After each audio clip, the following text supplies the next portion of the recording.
My name is Tori Finley. I'm an interior designer here in Calgary. I've been working as an interior designer since 2010. I have a lifelong obsession with architecture that started when I was 13 years old, when I read The Phantom of the Opera. It is not well known, but the Phantom was an architect, and he designed the labyrinth of the theater in which he lived. And I read that book at 13 years old and decided that I wanted to become an architect. Art and architecture have existed together for millennia. People have been making art since men have been able to stand upright, and people have been making buildings to live inside of. Maybe they used to be mud huts once upon a time. But then when people stopped being nomadic was when it started to get really cool. Art became part of our buildings.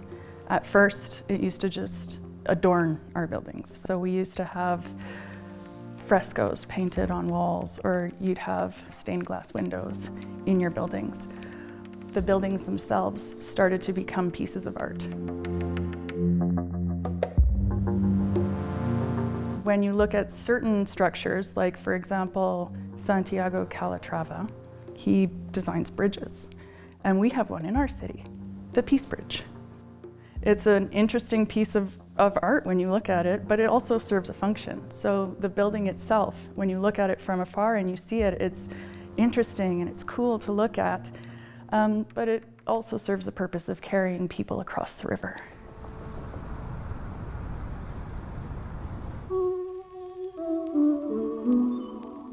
We spend a significant amount of our time inside buildings as human beings, and we understand that it massively has an impact on how we feel and how we function and how productive we are.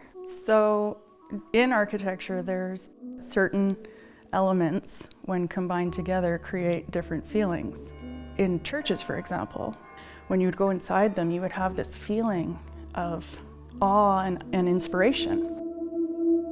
On the inverse, there are buildings that are meant to feel scary or daunting. Like you look at prisons, they're designed to make you feel like you can't get in, and they're designed to make you feel like you can't get out.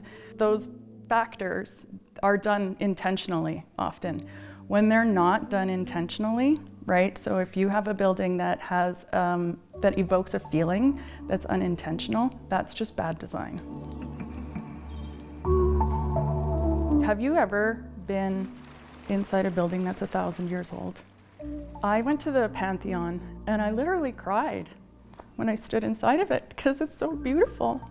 Sorry.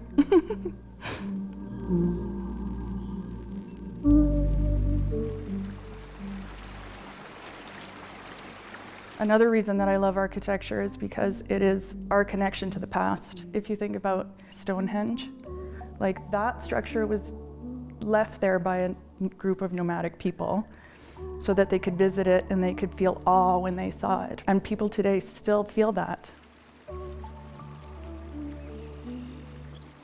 Buildings last for long after we're not here anymore. And it is really unique for us as humans to have the experience to stand in the same place as somebody who lived thousands of years ago, and to see what they saw and to feel what they feel.